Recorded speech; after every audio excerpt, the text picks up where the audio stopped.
تعریفیں اللہ تعالیٰ جل شانہ کے لیے،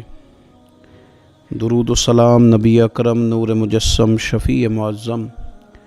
آقا کل ختم رسول دانا سبل احمد مجتبیٰ جناب حضرت محمد مصطفیٰ صلی اللہ تعالیٰ علیہ وسلم کی ذات والا صفات کے لیے حمد و صلات کے بعد، اللہ تبارک و تعالیٰ نے قرآن مجید برہان رشید میں ارشاد فرمایا کہ یا ایھا النبی انا ارسلناک شاہدا و مبشرا و نذیرا۔ فرمایا محبوب صلی اللہ تعالیٰ علیہ وسلم، ہم نے آپ کو گواہ بنایا ہے، خوشخبری دینے والا بنایا ہے اور ڈر سنانے والا بنایا، وداعیا الی اللہ، اور آپ کو اللہ کی طرف دعوت دینے والا بنا کے بھیجا ہے، بِإِذْنِهِ، اس کے حکم کے ساتھ، اس کے اذن کے ساتھ، وسراجا منیرا، اور چمکتا ہوا آفتاب بنا کے بھیجا ہے۔ اے محبوب صلی اللہ تعالیٰ علیہ وسلم، آپ کو داعی الی اللہ بنایا، اللہ کی جانب دعوت دینے والا بنا کے بھیجا ہے۔ نبی پاک صلی اللہ تعالیٰ علیہ وآلہ وسلم نے ہمیں اللہ کی جانب دعوت دی،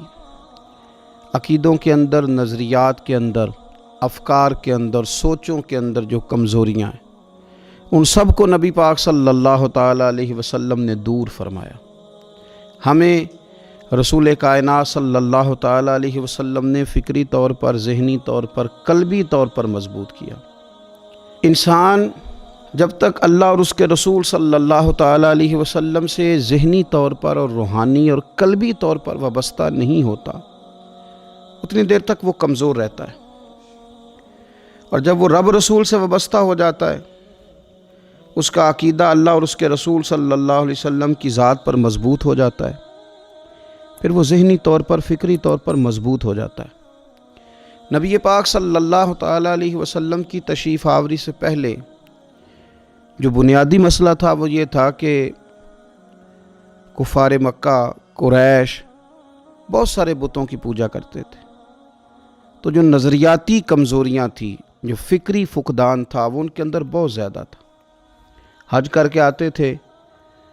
تو اوہام پرستی کا شکار تھے، حج کر کے آئے ہیں تو دروازے سے داخل نہیں ہوں گے، اوپر سے کود کر کے آئیں گے، کپڑے اتار کر معاذ اللہ بیت اللہ شریف کا طواف کرتے، قربانیاں کرتے تو ان کا خون کعبے کی دیواروں کے ساتھ ملتے۔ مصر کے اندر یہ رسم پائی جاتی تھی کہ وہ سال کے بعد ایک لڑکی کو ذبح کر کے دریا میں ڈالتے تھے تو تب دریا چلنا شروع ہوتا تھا، اور اس پر انہوں نے نظریہ بنا لیا تھا کہ ایسا ہوگا تو تبھی معاملہ آگے بڑھے گا۔ نبی پاک صلی اللہ تعالیٰ علیہ وسلم نے ان سب لوگوں کو اللہ کی جانب دعوت دی۔ حضور علیہ السلام نے فرمایا، میں تمہارے سامنے جو تعلیمات لے کے آیا ہوں ان میں کوئی اوہام پرستی نہیں، اس میں توہمات کا کوئی تذکرہ نہیں، ایک مضبوط دین، اللہ تبارک و تعالیٰ کی ذات پر بھروسہ، اللہ تبارک و تعالیٰ کی رحمت سے امید، ان سب چیزوں کو رسول پاک صلی اللہ تعالیٰ علیہ وسلم نے لوگوں کے ذہنوں تک اتارا۔ جب تک انسان کا بھروسہ عام انسانوں سے وابستہ رہتا ہے، دنیا داروں سے وابستہ رہتا ہے، پیسوں سے وابستہ رہتا ہے، دنیاوی معاملات کے ساتھ وابستہ رہتا ہے، تو وہ کمزور ہوتا جاتا ہے دن بدن۔ اور رسول پاک صلی اللہ علیہ وسلم داعی الی اللہ ہیں، تو حضور نے ہمیں یہ سوچے دی ہیں کہ تم نا اپنے آپ کو اللہ رسول سے وابستہ کرو، پھر یہ جو کمزوری ہے نا، کمزوری یہ تمہارے دل سے نکل جائے گی۔ ہم دیکھتے ہیں کہ آج بہت سارے لوگ ایسے ہیں جو مایوسی کی گفتگو کرتے ہیں، اگر غریب ہو گئے ہیں تو تب بھی ان کے جملوں میں معاذ اللہ مایوسی ہے،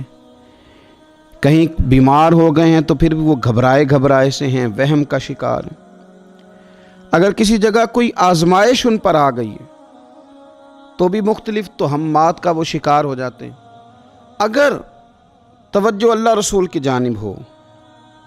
اور وہ سوچیں جو رسول پاک صلی اللہ علیہ وسلم نے ہمیں دی ہیں ان پر توجہ ہو، تو پھر انسان کسی وہم کا شکار نہیں ہوتا، پھر وہ مضبوط زندگی گزارتا ہے اور مضبوطی کے ساتھ آگے بڑھتا ہے، کیونکہ اس کو سمجھ آ گئی ہے کہ میرا خالق اللہ ہے، رازق اللہ ہے، پیدا کرنے والا اللہ ہے، اور میرے تمام معاملات کا محافظ بھی میرا اللہ ہے۔ پھر وہ کمزور نہیں پڑتا، پھر وہ زیادہ امیدیں لوگوں سے وابستہ نہیں کرتا، دنیا داروں سے، سیٹھ و نوابوں سے زیادہ امیدیں نہیں وابستہ کرتا، پھر اس کی امیدیں اللہ سے اور اللہ والوں سے۔ پھر وہ اللہ رسول کی بارگاہ میں اپنے آپ کو پیش کر دیتا ہے۔ حدیث مبارکہ ترمذی شریف میں موجود ہے، راوی حضرت عبداللہ ابن مسعود رضی اللہ تعالیٰ عنہ ہیں۔ ذرا حضور صلی اللہ علیہ وسلم کے تربیت کرنے کا انداز دیکھیے گا۔ حضرت عبداللہ ابن مسعود رضی اللہ تعالیٰ عنہ روایت کرتے ہیں کہ نبی پاک صلی اللہ تعالیٰ علیہ وسلم نے فرمایا کہ اللہ تعالیٰ نے ہر جان کو پیدا فرمایا، ہر جان کو اللہ تعالیٰ نے پیدا کیا تو 3 چیزیں رب کریم نے لکھ دیں اس کے لیے۔ ہر جان کو پیدا کیا تو اللہ نے لکھ دیا، کیا لکھا؟ اس کا رزق کتنا ہے یہ بھی رب نے لکھ دیا، عمر کتنی ہے، زندگی کتنی ہے یہ بھی رب نے لکھ دیا، اور جو اس پر مشکلات آئیں گی وہ بھی اللہ نے لکھ دی۔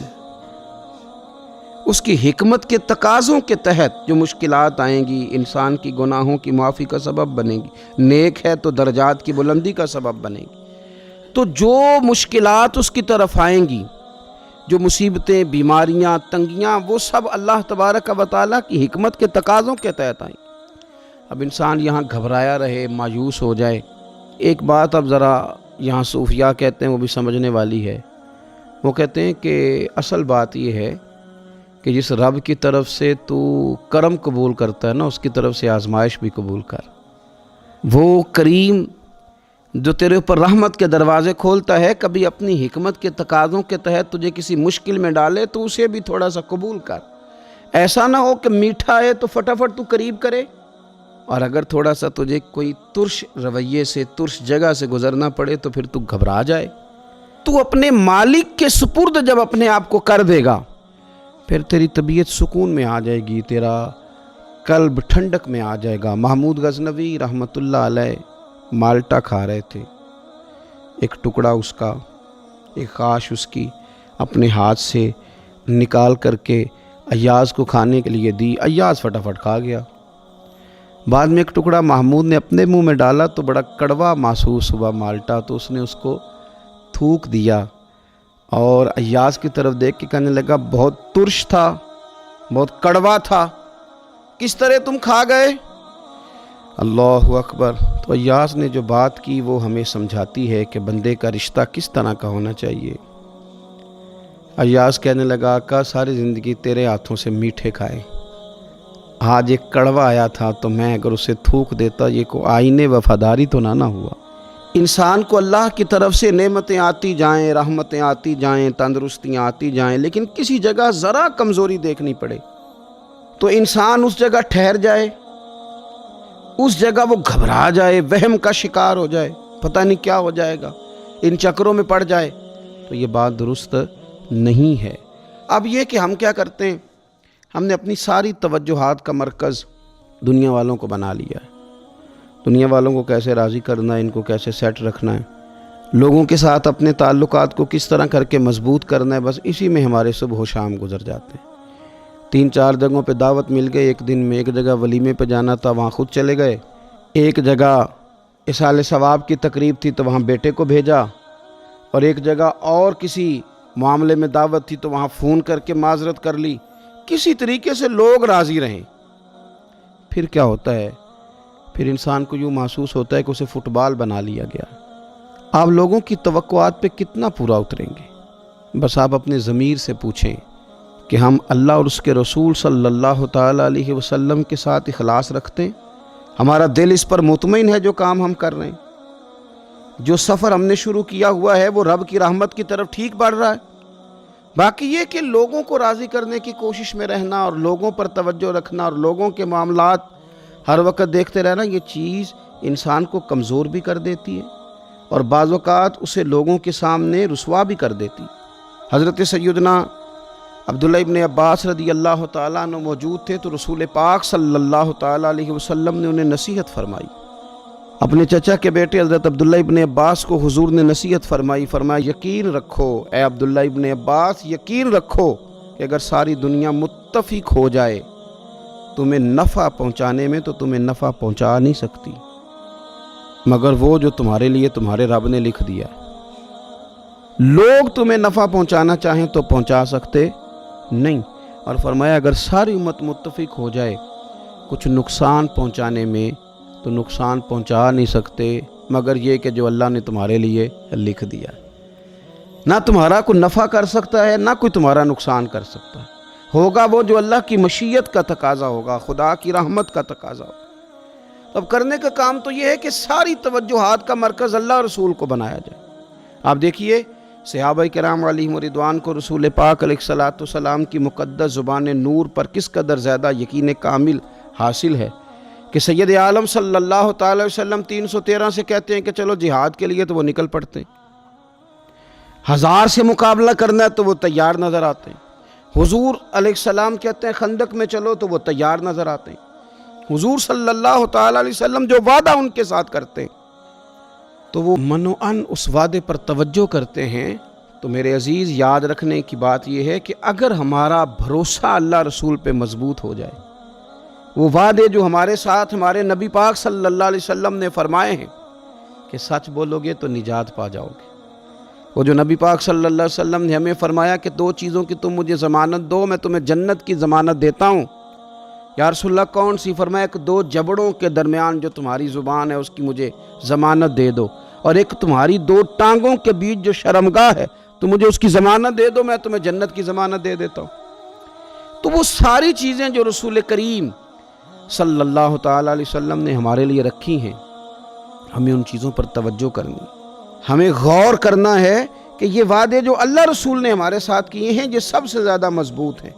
اسی طریقے سے اگر رحمت خداوندی کی طرف انسان کا خیال جائے، اللہ کے کرم کی جانب اس کی توجہ جائے، میرے رسول پاک صلی اللہ تعالیٰ علیہ وسلم نے ارشاد فرمایا، آپ یقین کریں جن لوگوں کی توجہ اس طرف ہو جاتی ہے کہ اللہ تبارک و تعالیٰ بڑا کریم ہے، اللہ بڑا مہربان ہے، اللہ بڑا کرم کرنے والا ہے، تو پھر خدا بھی ان پر بڑی ہی رحمت فرماتا ہے، پھر اللہ تعالیٰ بھی ان کے لیے بڑی ہی آسانیاں کرتا ہے۔ اس لیے ہمارے بزرگوں نے لکھا ہے کہ اپنے رب کے ساتھ حسن ظن رکھنا واجب ہے، ضروری ہے کہ تم اللہ کے ساتھ اچھا گمان رکھو، اچھا گمان۔ امام غزالی نے حدیث لکھی ہے، ایک اعرابی نبی پاک صلی اللہ علیہ وسلم کی خدمت میں حاضر ہوا اور اس نے عجیب بات کی، عرض کی یا رسول اللہ صلی اللہ علیہ وسلم قیامت کے دن حساب کون لے گا؟ تو حضور نے فرمایا حساب تو میرا رب کریم لے گا۔ تو وہ شخص مسکرایا، حضور نے فرمایا کیوں مسکراتے ہو؟ عرض کی یا رسول اللہ جب کریم غالب آتا ہے تو وہ کرم ہی کرتا ہے، وہ کرم ہی کرے گا، وہ فضل ہی فرمائے گا۔ تو نبی پاک صلی اللہ تعالیٰ علیہ وسلم نے کیا فرمایا؟ فرمایا بھی یہ عربی بڑا فقیہ ہے، بڑا دانش مند ہے، یہ سادہ بندہ بڑی اعلیٰ بات کر گیا، فقیہ ہے، دانش مند ہے، اس لیے کہ اس کی امید اللہ تبارک و تعالیٰ کی رحمت کے ساتھ لگی ہوئی ہے۔ مسند امام احمد بن حنبل میں حدیث ہے، نبی پاک صلی اللہ علیہ وسلم فرماتے ہیں، رب فرماتے ہیں کہ اگر میرا بندہ زمین بھر گناہ لے کے میری بارگاہ میں آئے، بھر دی اس نے زمین گناہ کر کر کے، لیکن وہ آئے اور استغفار کرے اور اس امید پر استغفار کرے کہ رب مجھے معاف کر دے گا، سچے دل سے توبہ کرے، تو حضور فرماتے ہیں رب اس بندے کو معاف فرما دیتا ہے، اگر اس کی امیدیں اپنے رب کے ساتھ مضبوط ہوں۔ ہم نے یوں کیا ہے کہ کمزوری دکھانی شروع کر دی ہے، کمزوری، اور پھر کچھ معاشرے میں لوگ بھی ہیں، یہ کچھ جادو کا بتانے والے لوگ آ گئے ہیں جو ہر شخص کو کہتے ہیں کہ تجھے تو جادو ہو گیا ہے، جو ہر شخص کو یہ بات بتاتے ہیں کہ تیرے اوپر تو آسیب کا اثر ہے۔ ان لوگوں نے بھی لوگوں کو کمزور کر دیا ہے۔ کچھ ایسے لوگ ہیں جو معاشرے کے اندر یہ کہتے پھرتے ہیں بھائی سب دنیا کا چکر ہے، سب دولت کا معاملہ ہے، جس کی لاٹھی اس کی بھینس، یہاں کچھ بھی نہیں ہو سکتا۔ انہوں نے بھی لوگوں کو کمزور کر دیا ہے۔ اپنے عقیدوں کو مضبوط رکھیں، اللہ رسول صلی اللہ علیہ وسلم کے ساتھ اپنے بھروسے کو مضبوط کریں۔ دیکھیں حضور ہماری تربیت کرتے ہیں، فرمایا اگر تم رب پہ بھروسہ کرو گے نا اور رب تعالیٰ پہ بھروسہ کر کے نکلو گے تو اللہ تمہیں اسی طرح رزق عطا فرمائے گا جس طرح رب پرندوں کو رزق عطا فرماتا ہے۔ وہ صبح بھوکے نکلتے ہیں لیکن شام کو لوٹتے ہیں تو اللہ انہیں پیٹ بھر کے روزی عطا کرتا ہے۔ کیوں؟ اس لیے کہ ان کا بھروسہ مضبوط ہے، ان کا اپنے رب پہ توکل مضبوط ہے۔ رسول کائنات صلی اللہ تعالیٰ علیہ وسلم نے ہمیں ہمارے رب کی جانب دعوت دی، حضور نے ہمیں اللہ پہ بھروسہ کرنا سکھایا۔ رسول پاک صلی اللہ تعالیٰ علیہ وسلم نے ہمیں کہا کہ دنیا میں مسافروں کی طرح وقت گزار کے آ جانا، جنت میں رب نے تمہارے لیے وہ نعمتیں تیار کی ہیں نہ کسی آنکھ نے دیکھی، نہ کسی کان نے سنی، نہ تمہارے دل پر خیال ہی گزرا ہوگا کہ اللہ یہ شان عطا فرمائے گا۔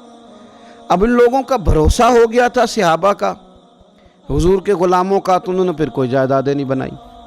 انہوں نے پھر دنیا میں کوئی محلات تیار نہیں کیے، کیونکہ ذہن بن گیا تھا کہ جو رسول کریم علیہ السلام نے وعدے فرمائے ہیں وہ وعدے ہمارے لیے بڑے معیاری ہیں، وہ وعدے ہمارے لیے بڑے خوبصورت ہیں، ان وعدوں سے ہمیں بڑا کچھ ملے گا، اس لیے اپنی زندگی